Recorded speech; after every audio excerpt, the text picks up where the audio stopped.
Hello everyone and welcome back to another video. Today we'll be going over The Outer Worlds, the game that was made by Obsidian, who are the guys behind Fallout New Vegas, of course. This isn't a full review because I haven't finished the game, however I have played enough to know if it's worth the $60 or not. With these types of games, I like to take my time and do most of the side quests and see what all the game has to offer. But I wanted to get my opinions out about this game because this game is a solid game and deserves more attention. If you are new to the channel, be sure to subscribe for more gaming content like this. If you like this video, be sure to give it a thumbs up. Alright, let's get right into it.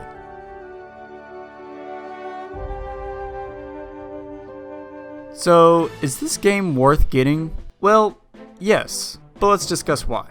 Outer Worlds is a single-player, first-person RPG. This is a game that the amount of content alone makes it worth the price. However, how is the gameplay? Well, it's solid. It's kind of what you expect from the developers behind New Vegas in terms of the gameplay. But first, let's talk about the story.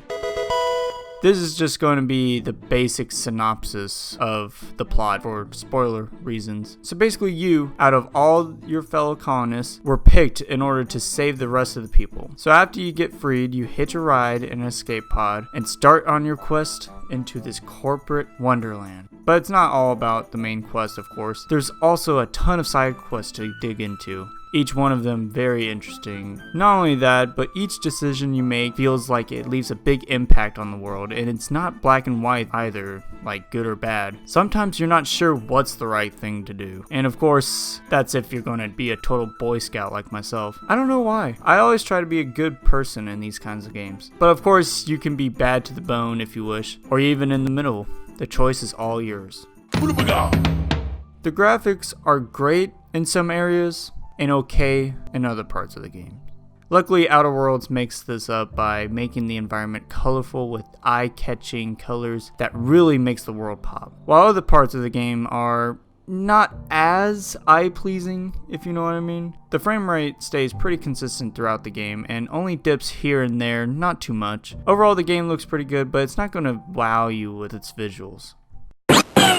Next is combat. It's good overall. It doesn't do anything revolutionary, but it feels good. There are different types of weapons, of course, like ranged and melee. The guns include rifles, light machine guns, pistols, and shotguns, and all that kind of stuff. Some weapons have corrosive effects or fire damage. Also, each weapon can be modified to fit your playstyle. There's also an ability that has your character slowing down time for a bit that is especially great for headshots from a distance. Not only that, but even your companions have abilities that they can use in the middle of combat. We'll talk more about companions later, but just know for now that you can have two companions with you at all times and they both have abilities.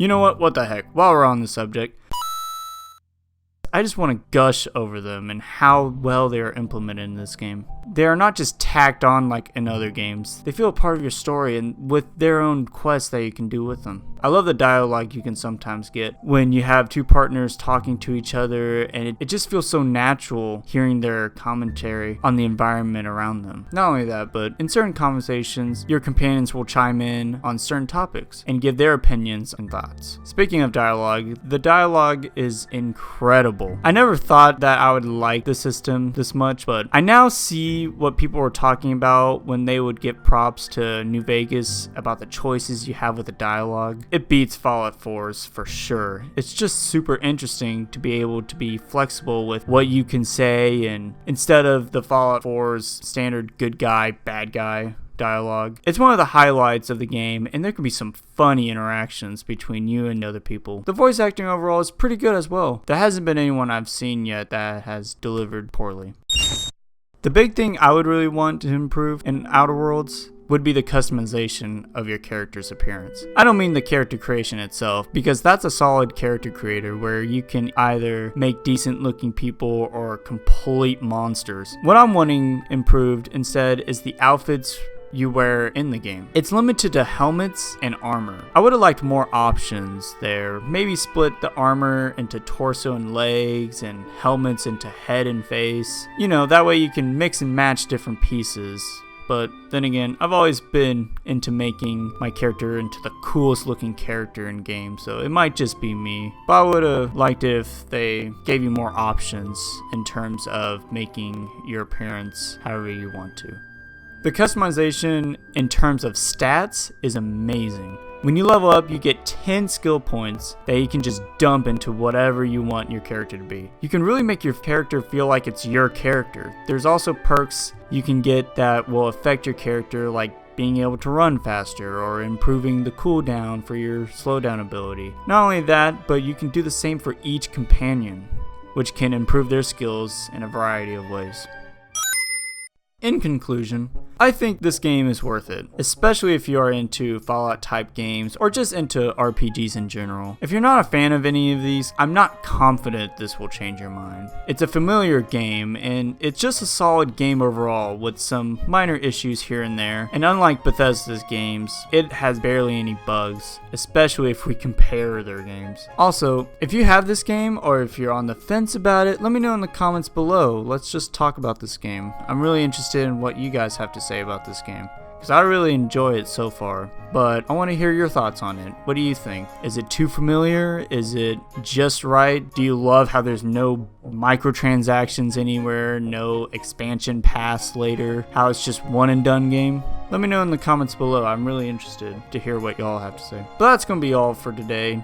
Next week we'll be tackling Luigi's Mansion 3 for the Nintendo Switch. So if you are new to the channel and you are interested in content like this, consider subscribing. Thank you all for watching and have a good day.